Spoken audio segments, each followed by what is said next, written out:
o commune rural Kuramangi no e ngol lawol Labe Kundara hakkunde makko e saare Labe nden kaw laamora ɗon ko kilométre aji nogay e je tawde no woni hitande bi o conseil communal ardina bilan maɓɓe on ko weltinɗo woni ko weltori maire commune rural on Elhadji Mamadou Saydou Ley Kassa Diallo.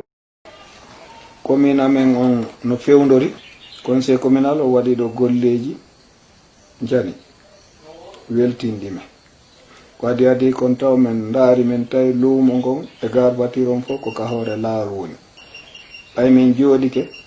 min aménagé laawol min itti otoje ɗen ka hoore laawol min naadoyɗi ka nder luumo dewi ka hoore laawol min tawi buuse ɓen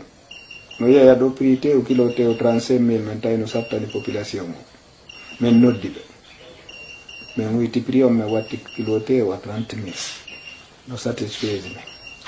après ɗum min heɓi ɗo financement mo ANAFIC finance ani min ndaari min tawi priorité amen on ko jeunesse o min darnani ɓe stade sous préfectoral kutuɗo plus de 600 millions min hendike mo min jonniti fay koye provisoire remise provisoire am ɗon no weltinimi avenir jeunesse on aray no hawranimi meɗen marno ɗo nokkure wonde très enclavé ka wiyete Tallemma ɗum koye nder district Teguéñi min ndaari min tawi ɓe ala l'école min yeeyi ɗo waɗgol campagne min yii ɓuri fayɓe temedere no ari jaɓɓagol min werna min ndaari min tawi ɓe fof wala janngude l'école depuis tan colonial ɓe heɓali l'école min tawi distance mo ɓe iwata yahugol Kansangi ma yahugol hoore fello ma argol Teguéñi min tawi no woɗɗani ɓe fi janngugol min waɗi promesse de campagne min yeetiɓe si min heeɓi laamu ngu min fotiɓe min waɗay l'école min darni ɗon une école mo 3 classe e bureau direction e logement ji mum min clôture grillage mo 400 métres linéaire min waɗi toilette ji min waɗi woyndu l'école o woni opérationnel ɗum no weltinimi meɗen mari centre de santé ko opérationnel mo gollude mo marsude meɗen mari poste de santé ji wonaɗi doganede français ɓen ko ɓen finance ɓe waɗi ɗo central électrique ji tati ɓe waɗi ka centre ɗo goɗɗo ɓe waɗi guériya goɗɗo ɓe waɗi buruji goɗɗo kono courant on hingue yaltinde décembre hingue suudude hingue golde golde ɗen fof probléme kuulan ko prépayé kadi ɗon min ala probléme ɗon miɗe welti joni so yi suude ɓe wi saare Labe nde yawti sous préfecture popoda o ngari ɗaɓɓi ga place ji ɓe jeeyaka ɗo ɓe en sadiki ko saabu courant on hiɓe gollude ɗon no marsude jamanu no weltori kadi station total kadi min heeɓi ɗo lajjita Labe ɗe pré o arno ɗo yiide jama men on ɗaɓɓi ɗo tumbere leydi o darne station on udditi yimɓe amen ɓen courant e carburant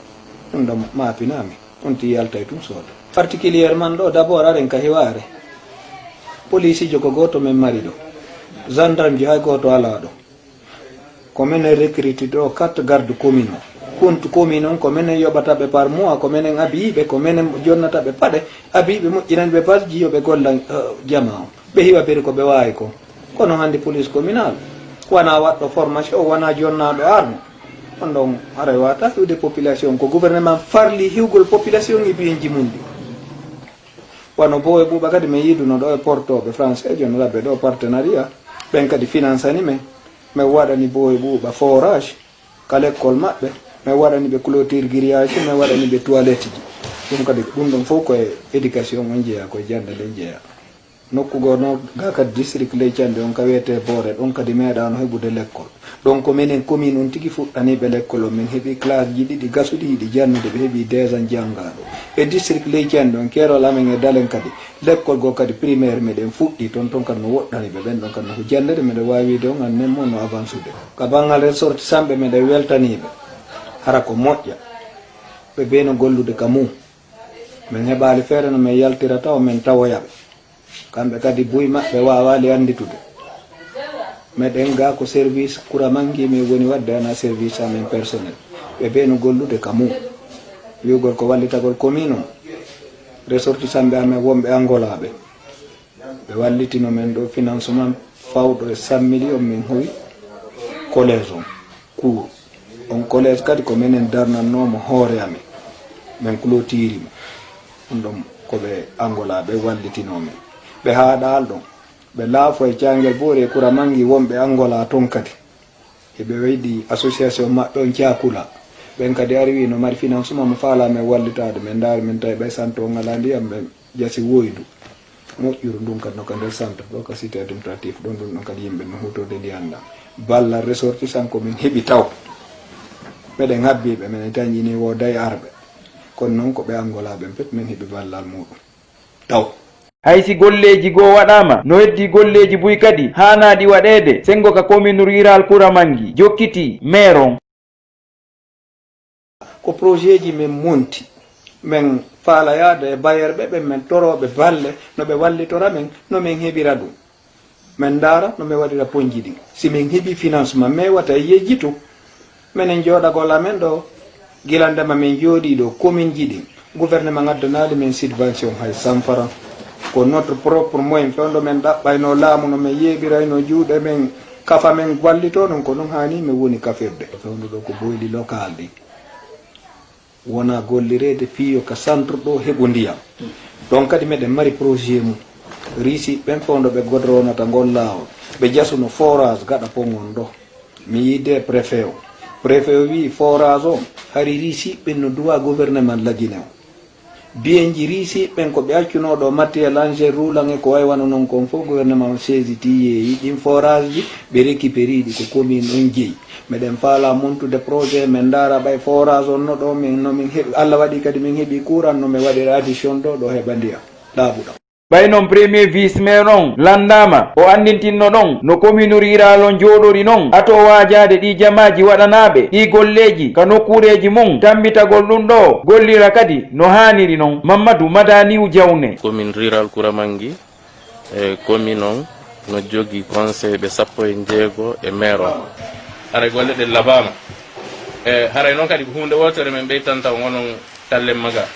min toriki on haray en respecte ko halduɗen kon ko fewti noon hettugol recette ji commune on tengo ka makiti maɓɓe ma e nokkeli goo ko hunde nde ardiɓe ɓen woni hawrude e sattede fota holli Elhadji Mamadou Saydou Diallo hay fonctionnement on ɗo karanmi woni heɓide fonctionnement commune o min ala kanŋe min ala jaman min ala bauxite min ala ɓen ala ressource fayda e hunde kayɓoto e commune donc kono miɗen ƴetti disposition dargol no min heɓira gare voiture moderne si min heeɓi gare voiture moderne otoji ɗen fof nadama ko nder gare voiture lumo ngo min daara no ngo howiri kiyesi jiɗi waɗe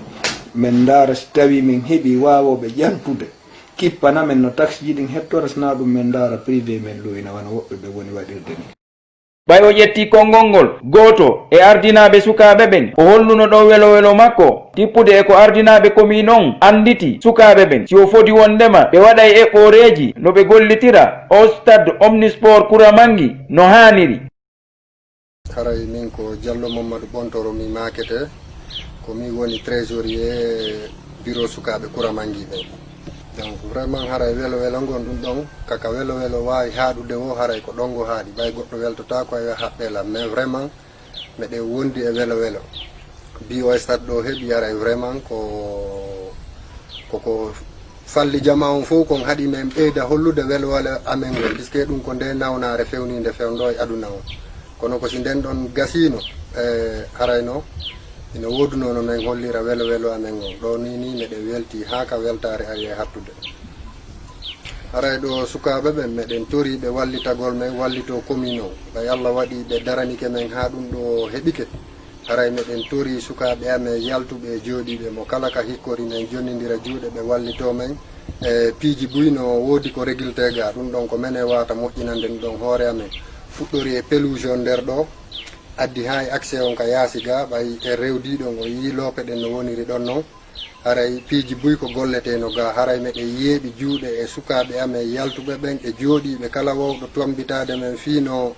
stade on ɓeyde moƴƴintinirede haray meɗen tori ballal fi Allah ene laaɓi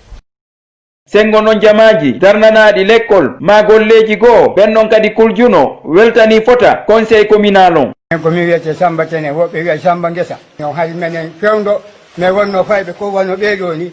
ko leytengo mangi to men janggoyayno l'école Allah waɗi yeehi haaɗi duuɓi ɗo joni ɓuuri hay 50 joyi e mo on neldi men ɗum ɗo mi weltanike Allah mi weltanike on yo Allah ulan ɗo nawro yeeso mi duyite mi weltike on jarama ko Amadou Sayko Ayngal ko chef secteur kadi no wiye leygalan kono weltare amen nden